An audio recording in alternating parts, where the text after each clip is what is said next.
పత్రిక దానికి బాధ్యులుగా సమైక్య సాహిత్య బాధ్యులుగా కరీంనగర్ మీద ఒక మంచి గీతాన్ని కూడా రాసినారు. ఉపాధ్యాయుడు వృత్తిరీత్యా మాట్లాడుతారు. సభకు నమస్కారం.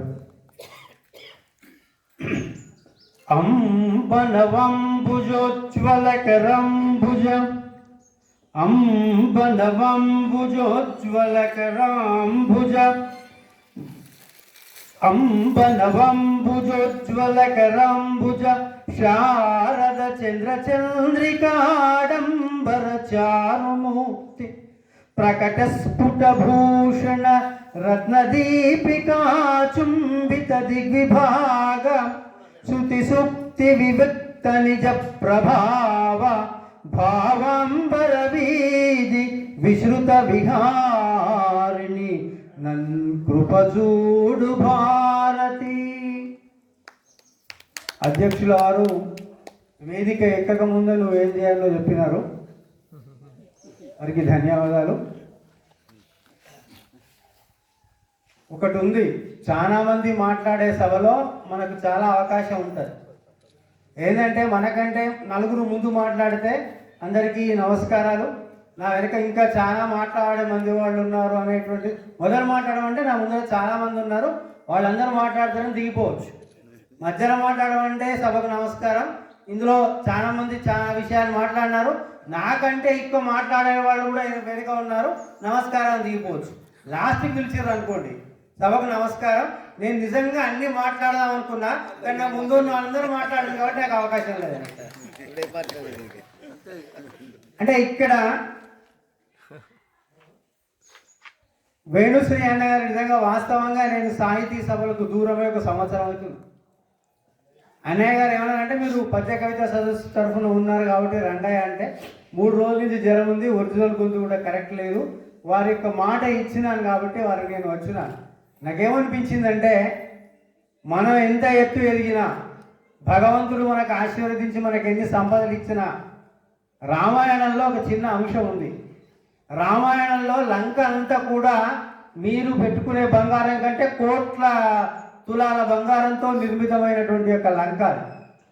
ఆ లంక యుద్ధం ఎంత అయిపోయిన తర్వాత లక్ష్మణుడికి ఏమనిపిస్తుందంటే ఏ అయోధ్య అంతా రాళ్ళు గుట్టలు గవ్వే ఉన్నాయి కదా, మంచి లంక చూస్తే బ్రహ్మాండంగా అద్భుతంగా మణిమయ ఖచ్చితంగా ఉంది, బంగారు వర్ణాలతో ఉంది, అన్నయ్య ఇక్కడనే ఉండిపోదామంటాడు రామునితో అంటాడు.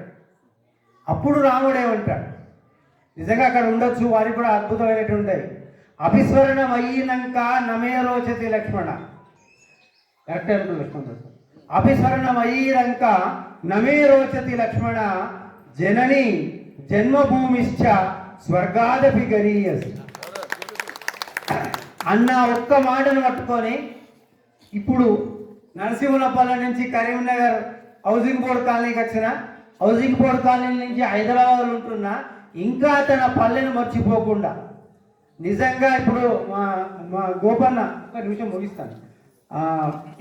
లక్ష్మణరావు సార్ అన్నారు ఏమన్నారంటే తాను అనేక కారణాల రీత్యా అమ్ముకున్నటువంటి యొక్క ఇల్లును మళ్ళీ తన స్వగ్రామంలో కొనుక్కోవడం నిజంగా ఇప్పుడు అందరూ చేయాల్సిన పని ఏదే. నువ్వు ఎక్కడైతే పుట్టినావో, ఎక్కడైతే ఎదిగినావో, ఎక్కడైతే పచ్చని గాలి పీల్చి అందరితోటి నీ యొక్క క్యారెక్టర్ అంటే నీ యొక్క జన్మని ఎదిగించుకున్నావో ఆ పల్లెలు కనుక మలిచిపోతే నువ్వు మనిషివి కావు. ఇప్పటికైనా సార్ అన్నట్టుగా ఉద్యోగం కోసం, చదువు కోసం, భార్య కోసం, పిల్లల కోసం, జీవనం కోసం అన్ని తిరిగినా కావచ్చు, కానీ ఆ తర్వాత జీవనం అనేటువంటిది ఏందో మళ్ళీ ఒక్కసారి మనకి పల్లెలకు వచ్చినప్పుడు అది చాలా గొప్పగా ఉంటుంది. దాన్ని చాలా రోజుల తర్వాత కూడా మేము కూడా అనుకుంటున్నాం ఏంటంటే కోట నరసింహపల్లెలో మా మాధవానంద సరస్వతి స్వామి వారితో ప్రోగ్రాం పెట్టుకోవాలనుకుంటున్నాం. కానీ నాకు చెప్పింది ఏంటంటే 2-3 గుళ్ళు ఉన్నాయన్న, చూస్తే ఒకటే గుడి కనిపించింది. తర్వాత అడుగుతుంది వేరే ప్రదేశాల్లో ఉన్నాయి ఇక్కడ. అదే సార్ అదే కాబట్టి ఇప్పటికైనా మనం అందరం ఇలా మేము వచ్చిన వాళ్ళం కానీ ఇక్కడ చూస్తున్న వాళ్ళు అందరం జీవిత నాకు 62 ఏళ్ళు తక్కువేం కాదు. కాబట్టి ఇప్పటికైనా మనం మన పల్లెల్ని మన వాళ్ళని మళ్ళీ ఒకసారి చూస్తే మనకు ఉండేటువంటి సర్వరోగాలు పోతాయి. సర్వరోగాలు ఎందుకు పోతున్నాం అంటే మనం ఎక్కడైతే ఉండాలో అక్కడ ఉండలేము, ఎక్కడ ఎక్కడ ఉండకూడదు అక్కడ ఉంటున్నాం కాబట్టి ఈ రెండు ఇక నాయక శతక గురించి నేను చెప్పాల్సిన అవసరం లేదు. అది వారికి స్వతహాగా ఉన్నటువంటి యొక్క చురకత్తి. ఆ చురకత్తిని వాళ్ళు ఇప్పుడు ప్రదర్శిస్తూ ఉంటారు. ఈ కారణంగానైనా నన్ను పిలిచి కోట్ల నరసింహస్వామి దర్శనం చేయించినందుకు మీకు వేణుశ్రీ అన్నకు ప్రత్యేక ధన్యవాదాలు తెలియజేసుకుంటూ, ఇలాంటి అనేక పుస్తకాలకు వారికి ఇంకా 1, 2, 3, 4 ఎన్నైనా రాసి మీ స్వాగతం వల్లనన్నా కూడా మీ గురించి తెలుసుకునే అవకాశం వస్తుందని తెలియజేసుకుంటూ, ఈ అవకాశాన్ని ఇచ్చినందుకు ధన్యవాదాలు. ఎక్కువైతే క్షమించు.